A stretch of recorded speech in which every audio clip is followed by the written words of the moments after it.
The mud and the market at dawn in medieval England did not come with peace. It came with the groan of wooden carts, the squeal of pigs driven through the mud, and the shouts of merchants who rose earlier than the sun. Smoke from damp fires clung to the air, mixing with the heavy smell of manure in tanners' pits. Anyone walking through the village lanes would feel the muck sucking at their boots, the cold damp clinging to their skin, and the hunger biting at their belly. Survival was not a question of comfort, it was a question of strength, luck, and how long you could endure. Imagine you were born to a family of peasants. From the moment you could walk, your hands were put to work. As a child, you carried water from the stream, often half a mile away, slopping it over your rough wool tunic. You learned to watch your step, for the narrow paths were slick with mud, and the wooden bridges over ditches were broken more often than whole. Every stumble meant spilled water and your mother's tired sigh as she sent you back to try again. The village itself was small, hardly more than 50 families. At its heart lay the market square. Though square was too kind a word, it was more a patch of churned earth where traders gathered every week. There you would see the life of medieval England in its rawest form. Women with baskets of eggs haggled with butchers whose knives dripped fresh blood. Children, barefoot and sharped, darted between stalls to snatch fallen apples before they could be crushed underfoot. Beggars crouched near the church, holding out twisted hands, their bodies marked by hunger and disease. The sounds of the market were a constant clash of worlds, the clanging of the blacksmith's hammer as he shaped iron, the calls of fishmongers lifting eels from barrels, the harsh braying of donkeys overloaded with sacks of grain. Each shout, each smell, each sound pressed into your senses until you could hardly breathe. Yet, this chaos was life without it. Your family would starve. Food was never certain. Bread was your daily hope, coarse and dark, made with barley or rye. Wheat bread was rare, a luxury reserved for the wealthy or for holy feasts. Meat, too, was scarce. Perhaps once a week you might taste pork, salted to last through the winter.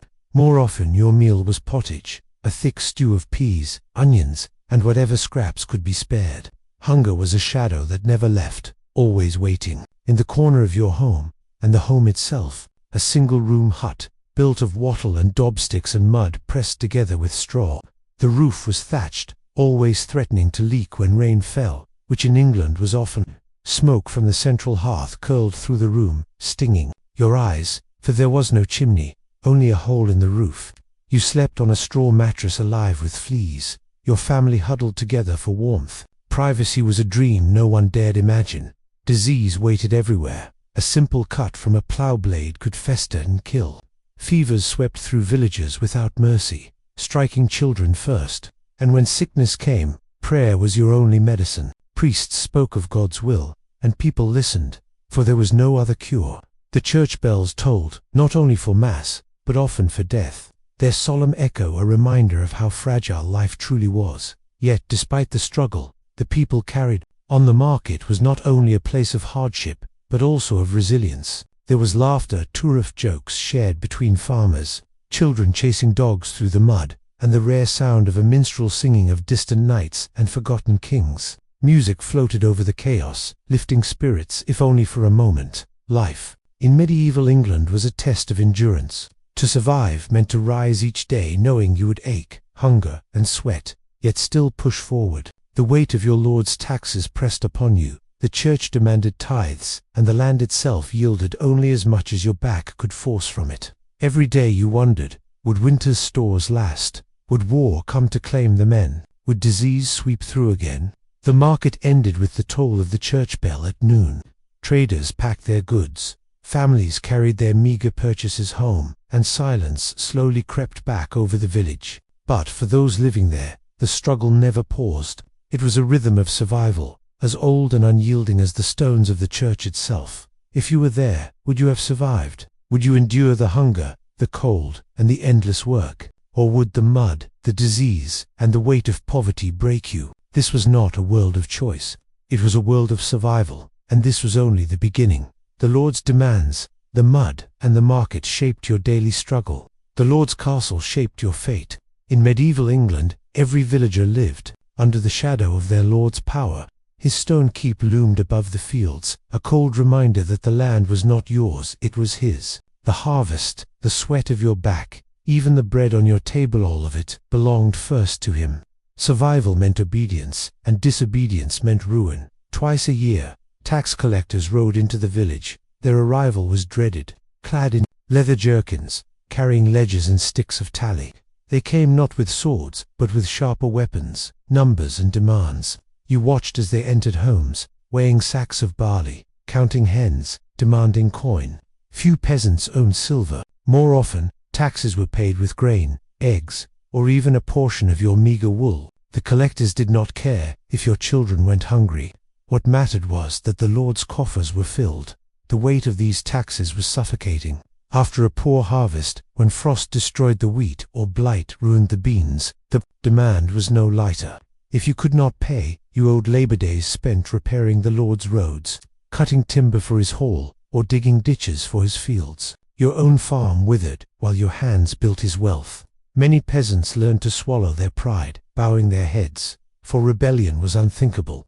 The memory of crushed uprisings lingered in whispers. Villages burned, men hanged at crossroads, women left to beg for scraps. The castle itself was a world apart. On feast days, you might glimpse its banners fluttering in the wind-bright colors stitched with lions, crosses, or dragons. Inside, the Lord dined on roasted boar, venison pies, and loaves of fine white bread. Musicians played for his table, while wine flowed from goblets of silver. For a peasant, such sights were not dreams but reminders. That wealth, those banquets, existed because your back bent in the fields. Yet the Lord was not only a master of wealth, he was the law. A quarrel between neighbors could end in his hall, where justice was swift and rarely fair. Steal a chicken, and your hand might be branded. Refuse your taxes, and your oxen could be seized. In some cases, even your freedom could be taken. The stalk stood ready in the village square, a punishment meant not just for the guilty, but as a warning to everyone else. Children laughed at the prisoner, but fear sank into the hearts of their parents. And above all, there was the church, standing beside the Lord, both in stone and in authority. The priest reminded you that to disobey your master was to disobey God. Each Sunday you knelt on cold floors, listening as Latin chants echoed off stone walls. You could not read the scriptures, but you believed the priest when he said sin brought famine, and obedience brought blessing. The cross and the sword ruled together, and you, like every peasant, were caught between them. But life was not only chains. Amid the burden of the Lord's demands, there were moments of resilience. During the harvest, when neighbors worked side by side, songs rose over the fields. Women laughed as they gathered sheaves. Children chased one another in the stubble. And for a fleeting moment, the land felt like it belonged to the people. These small joys kept despair at bay. A shared loaf of bread, a wedding feast with ale, a May Day dance around the pole. These were treasures greater than coin, because they gave the poor a reason to endure. Still, fear never left. Beyond the horizon, wars brewed. The king called upon his lords, and the lords called upon their peasants. If your master raised his banner, you might be dragged into service, not as a knight, with armor and horse, but as a levier, common man with a wooden spear, and no promise of return. The thought haunted you each night. Would the next knock on your door be a tax collector, or a soldier demanding your life for battles you barely understood? The Lord's power stretched even into death. When a villager passed away, the family owed the heriot, a payment of the dead man's best animal, to the Lord. Even grief carried a price. Widows wept not only for their husbands, but for the loss of their only ox, leaving them crippled for the next year's ploughing. Life was a ledger where you were always in debt, even at your final breath, and yet you survived. Each demand, each tax, each punishment was another test of your endurance. You endured because there was no other choice. You endured because your family needed you. You endured because, in this brutal world, endurance itself was victory, but survival. Under the Lord's shadow was not the only challenge. Outside the castle walls lay dangers greater still, the endless wars, the bandits, and the roads where safety was a fragile dream. And so, the question lingered. Could you survive not only the demands of your Lord, but the chaos of the wider world beyond your village? The road and the bandits for most peasants in medieval England. The world ended at the edge of their fields. Beyond the hedgerows and the familiar tracks to the church lay roads narrow, rutted, and treacherous. To step onto them was to enter a place of risk. The road was no friend. It was a gamble, a test of courage, where the reward might be trade or news. But the punishment could be robbery, hunger, or death. Imagine you have no choice but to leave the safety of your village. Perhaps your lord has ordered you to deliver a cart of grain to the nearest market town. Perhaps you travel to visit a sick relative, or to pay dues at a distant abbey. You step onto the road at dawn, when mist clings low to the earth and the world feels half asleep. The wooden cart groans under its load. Your boots sink into mud so thick it grips like claws, while crows circle overhead, cawing like dark omens. The first danger is the land itself. Medieval roads were not smooth paths but scars of dirt, gouged by years of wheels and rain. In spring, they became rivers of mud. In summer, they baked hard, cracking your cart's wheels. In winter, they froze solid, treacherous as glass. A broken wheel far from home could mean disaster. To be stranded in the wilderness was to invite hunger, cold, or worse, strangers. And strangers were the second danger. Bandits haunted the roads like wolves. They were often desperate men, runaway serfs, discharged soldiers with no master, or even hungry peasants turned outlaw. Hiding in the thickets, they watched for travelers with goods worth stealing. They struck swiftly, armed with clubs, knives, or stolen swords. You had little to defend yourself but a walking stick and your prayers. Tales spread in every village, merchants left bloodied in ditches, pilgrims stripped of their cloaks, women taken and never seen again. Whether true or embroidered, the fear was enough to make every rustle in the hedge feel like death waiting. The roads also brought you face to face with hunger. You could not carry much food. Bread hardened within a day, cheese molded, and meat spoiled quickly. Inns were rare and often dangerous themselves, for innkeepers were sometimes in league with thieves. A pilgrim might share a crust of bread or a swig of ale, but generosity was thin when survival was uncertain. At night, you lay under hedgerows, listening to the creak of branches and the howl of wolves. Pulling your cloak tight against the biting, cold sleep was shallow, for fear kept your eyes half open. But it was not only thieves and hunger that stalked the roads, it was war. Medieval England was never far from conflict. Lords quarreled over land, barons raised banners, and kings waged campaigns across fields and villages alike. Soldiers marched the same roads you walked, their boots trampling mud into a churned mire. Some were knights in gleaming mail, their banners fluttering like fire in the wind. Others were hardened levies, faces rough, hands clutching spears. To meet an army on the road was terror enough. To be seized for service was worse. Many a peasant, trying only to deliver goods, found himself dragged into a war he neither understood nor wanted. Even when no army marched, the road carried reminders of cruelty. At crossroads, the gallows stood tall. From its beams swung the bodies of thieves, rebels, and deserters. Crows picked at their bones, their empty sockets, staring as though warning, "This is what awaits those who fail." For travelers, these grisly sights were a grim comfort proof that law reached the highways, but also a chilling omen of how swiftly fortune could turn. Yet the road was not only fear, it was also the thread that stitched villages into kingdoms. Along it came pilgrims walking to Canterbury, their voices raised in prayer. Merchants carried spices from distant lands, their packs fragrant with cinnamon and pepper. Minstrels sang of faraway battles and mythical beasts, their music softening the journey's terror.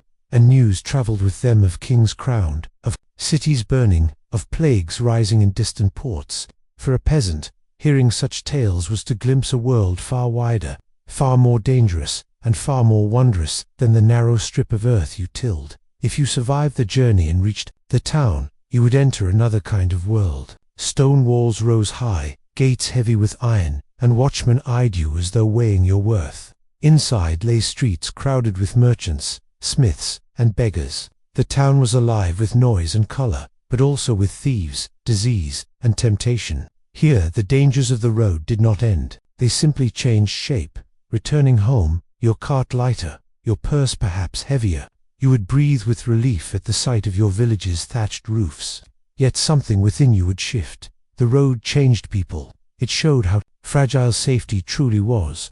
You realized that your lord's demands and the market's chaos were only part of the story. Beyond the hedges of your fields lay a world untamed, where every step was survival. And still, the greatest danger had not yet come. For medieval England was stalked not only by lords, wars, and bandits, but by an invisible killer, one that swept through villages like a shadow, leaving silence in its wake. The road might test your body, but what came next would test your very soul. The plague and the priest. If the road tested your body, the plague tested your soul. In medieval England, nothing brought more terror than the whisper of sickness. It was invisible, unstoppable, and merciless. One day your village laughed around the market square. The next, it echoed only with the toll of the church bell, ringing for death. It began quietly, a cough in the night, a fever that would not break, a swelling beneath the arm that turned black and burned like fire. Soon, entire families lay shivering in their huts, their breaths shallow, their eyes glazed with fear. The pottage pot on the hearth went cold, the fire burned out, and the straw bed became a grave. Word spread faster than the disease itself. The pestilence had come. Some said it was carried by foul air, the breath of God's wrath. Others whispered it came from foreign ships, from rats in the grain sacks, or from sins unconfessed. No one knew, but everyone feared. Mothers clutched their children, priests lifted their crosses, and neighbors barred their doors. The village changed overnight. Streets once filled with shouts and laughter fell silent. The blacksmith's hammer no longer rang, the mill wheel stood still, and the market lay empty. Those who could fled to the fields, sleeping beneath hedges, praying the sickness would not follow. Those too poor to flee stayed behind, watching their neighbors fall one by one. The priest walked among them, his robes smelling of incense, his voice steady though his hands trembled. He prayed over the sick, anointed them with oil, and carried the host to their lips. His words promised that death was not the end, that heaven awaited the faithful. Yet even he was afraid. He knew the graves were filling faster than he could bless them. He knew his Latin chants could not stop the coughing, the bleeding, the silence. Still, he carried on, for without faith the village would collapse into despair. Death was no longer a visitor, it was a neighbor. The churchyard swelled with fresh earth, mounds upon mounds marked only by crude wooden crosses. When the gravediggers themselves sickened, families dug hurried pits behind their homes, praying the ground would hold. The smell of decay hung heavy, carried by the wind, clinging to your clothes, burning in your nostrils. To breathe was to taste death. For the living, survival meant choices that tore at the soul. Some abandoned their sick kin, fleeing to save themselves. Others refused to leave, holding hands with their loved ones until the very end, knowing they would follow them into the grave. Children, orphaned overnight, wandered the lanes, hollow-eyed, too weak to cry. Hunger returned, sharper than ever, as fields went untended, bread went unbaked, and livestock wandered free. On the face of such horror, the people turned to the church more fiercely than ever. On Sundays, the pews overflowed. The priest's voice rose above sobs, reminding the people that the plague was a test, that sin must be confessed, that charity must endure. Villagers dropped their last coins into the tithe box, desperate to buy forgiveness for themselves and the dead. Others joined processions, barefoot, whipping their own backs until blood ran, begging God for mercy. The roads echoed with chants, candles flickered in the wind, and faith was the only shield against despair. Yet, not all trusted the priest. Some whispered that the church itself had failed, that God's hand had turned away. In the shadows, superstition grew. Old women were accused of witchcraft, strangers were stoned, and Jews, though scarce in England after the expulsions, were blamed in rumours as poisoners of wells. Fear made enemies of neighbours, and suspicion split villages apart. Still, amid the darkness, resilience glimmered. A mother who lost 3 children cradled her only surviving daughter with fierce love, refusing to let go. A farmer, though sick, dragged himself to the field to plant seeds, whispering, "If I die, at least the village may eat." The priest, though weary, stood at the altar each dawn, lifting the chalice with trembling arms, proclaiming that hope was not dead. Weeks turned into months. Some villages vanished entirely, reduced to overgrown ruins and silent graves. Others endured, scarred but alive.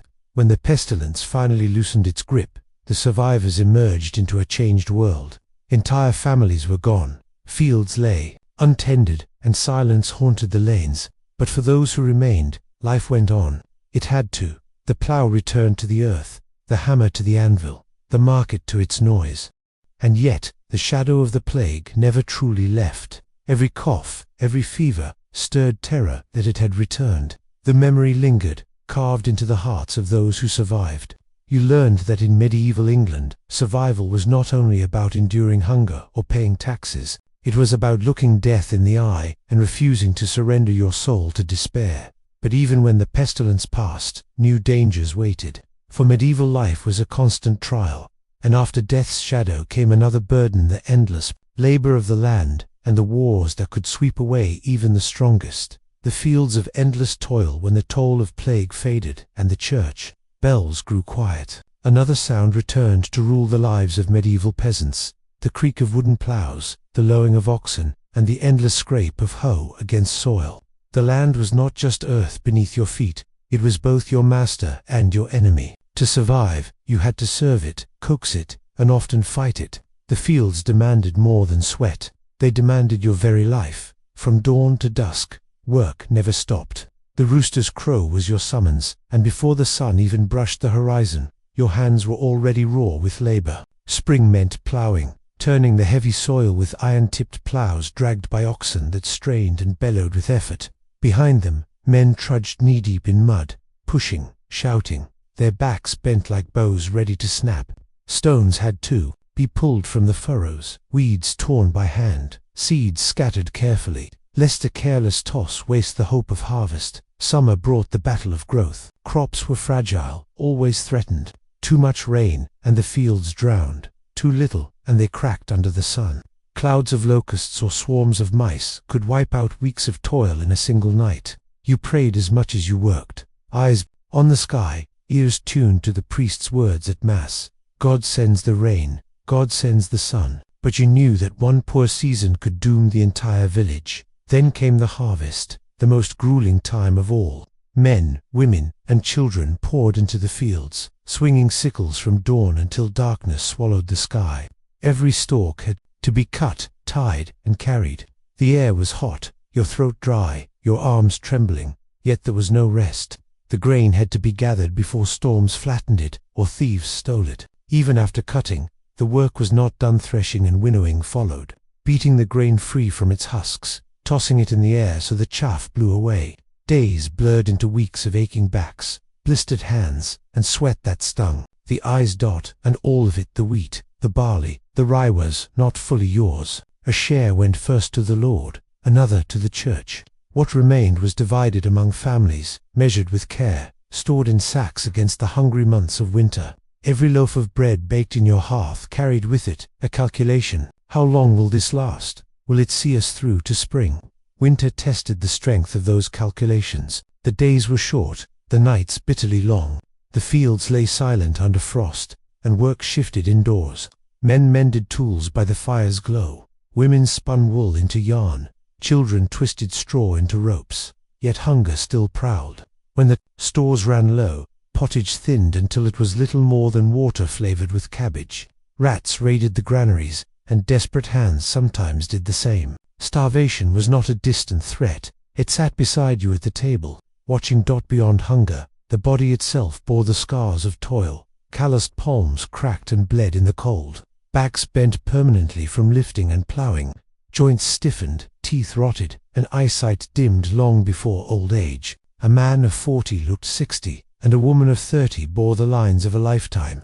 There was no rest, no luxury, no promise of ease. Your body was the tool of the land, and it was worn down until it broke. Yet, even in this grinding labor, there were moments of humanity. During harvest, villagers sang to keep rhythm, their voices rising like a choir across the fields. Children tumbled in the hay, their laughter bright against the drone of work. Feast days scattered through the calendar gave brief respite. May Day with its dancing, harvest festivals with ale and roasted meat, Christmas with its sacred songs. These rare celebrations were like candles in the dark, flickering but precious, reminders that life was more than just survival. But toil was not always enough. Sometimes, no matter how hard you labored, fate was cruel. Floods washed away fields, frost killed seedlings, or war swept across the land. When that happened, even the strongest shoulders bent under despair. Some left the village altogether, wandering as beggars. Others clung tighter,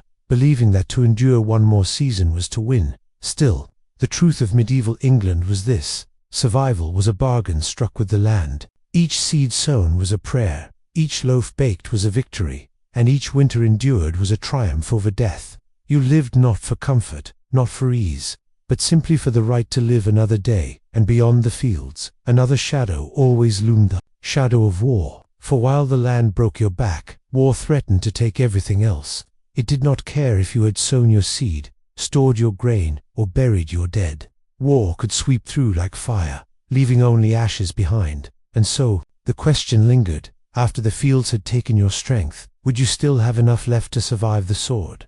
The sword in the kingdom, the land could starve you. The plague could break you. The Lord could drain you. But nothing shattered life in medieval England like war. It did not ask who you were. It did not care if your children cried, or if your fields were heavy with harvest. War was the hammer that fell from the sky, crushing all beneath it. It often began far away in a king's hall, where nobles argued over crowns and borders. But for the peasant, it arrived without warning. One morning, the clatter of hooves echoed down the lane. A herald unfurled a banner bearing the king's sigil. Behind him, soldiers rode with steel helmets glinting in the sun. The message was simple. Your lord had answered the king's call, and now you must answer your lord's. You were given no choice. A wooden spear was thrust into your hands, sometimes a dented helmet, sometimes nothing at all. You kissed your family goodbye, unsure if you would return. Your wife's eyes brimmed with fear. Your children clung to your tunic, too young to understand. But you were marched away, one among dozens, leaving behind fields that would rot if war dragged on. Too long the march itself was torment. Days of trudging along roads turned to mud by countless boots. The air stank of sweat, unwashed bodies, and fear. You slept on the ground, armor digging into your bones if you had any, shivering beneath a ragged cloak. Bread turned stale, water fouled, and hunger gnawed like a wolf. Some men deserted, slipping into forests under cover of night. If caught, their fate was the gallows. Then came the battlefield. To a peasant, it was not glory, it was nightmare. The sky darkened with arrows loosed from longbows, falling like a storm of death. The ground shook as knights charged, their horses armored, their lances lowered like thunderbolts. The clash of iron rang in your ears, screams tore through the din, and the stench of blood and mud filled your nose until you gagged. You thrust your spear forward, not from courage but from terror, praying it would keep death an arm's length away. War showed no mercy. Men were cut down before your eyes, their blood soaking the soil you once tilled for grain. Limbs were hacked, helmets split, cries of mercy drowned in the roar of battle. Fire consumed villages, leaving blackened beams where homes once stood. Women fled with children in their arms, chased by raiders seeking plunder more than victory. The war was not just on the field, devoured the land itself. And yet, amid the horror, you learned strange truths. You learned that knights, those glittering figures of stories, were men of flesh and fear like any other. You learned that comradeship was forged in blood. Men you had never known before became brothers when they shielded you with their bodies. You learned that survival was not a matter of skill or courage, but of chance. A step left or right determined whether an arrow struck your heart or passed you by. If you lived through the battle, you carried its scars forever. Some came home maimed, missing arms, eyes, or legs, forever dependent on the mercy of others. Some carried wounds inside, memories of screams that would not fade, of comrades buried in shallow graves, and some did not return at all, their bones left to rot in foreign fields, nameless, forgotten by the very kings who sent them. For the families left behind, war was no less cruel.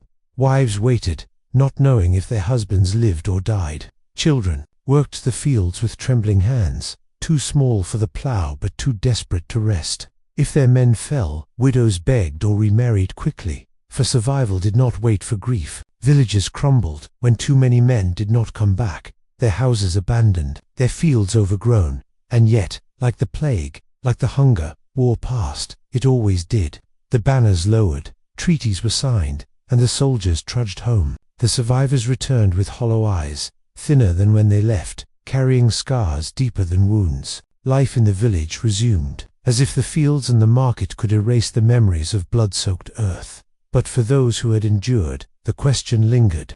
Survival in medieval England was not a single trial, it was endless. One day it was hunger, the next disease, the next the sword. To live was to bend, to endure, to rise again even when the world beat you down. You did not live for riches or glory. You lived for the chance to hold your child's hand, to share a crust of bread, to see another dawn. Would you have survived? Few could say. The mud, the Lord, the road, the plague, the toil, and the war itch was a test sharper than any blade. Many fell, but those who endured left behind the greatest legacy of all, proof that even in the harshest age, the human spirit refused to break. And that is the truth of brutal medieval England. Survival was never guaranteed, but to those who managed it, life itself was victory.